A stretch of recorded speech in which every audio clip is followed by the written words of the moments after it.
বাংলাদেশকে নিয়ে যখন চলছিল চারদিকে সমালোচনা ও কটাক্ষ, সেই সময় যেন জবাব দিলেন খেলোয়াড়রা, যারা মনে করেছিলেন হংকং এর সাথে হেরে গ্রুপ পর্বে বিদায় নিবে বাংলাদেশ কিংবা সুপার ফোরের স্বপ্ন বাংলাদেশের জন্য নয়। তাদের জন্য যেন এর মাঝে একটি চরম শিক্ষা দিয়ে দিয়েছেন লিটন দাসের দল। টাইগাররা নিজেদের উদ্বোধনী ম্যাচে মুখোমুখি হয় হংকং চায়নার বিপক্ষে, যেখানে দারুণ জয় তুলে নিয়ে দুর্দান্ত সূচনা করেছে বাংলাদেশ।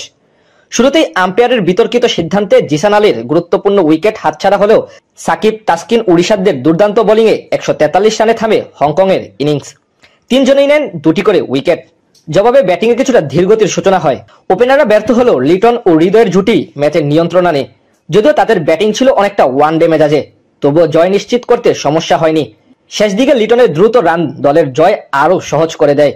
আর তাতে করে এই হংকং এর সাথে 2014 সালের হারের জবাব দিয়েই এবারের এশিয়া কাপ অভিযান শুরু করলো টাইগাররা। সুপার ফোরে জায়গা করে নিতে হলে বাকি দুই ম্যাচে অন্তত জয়ের বিকল্প নেই এখন বাংলাদেশের সামনে। এক ম্যাচ জিতলেই নিশ্চিত হয়ে যেতে পারে সুপার ফোরের টিকিট।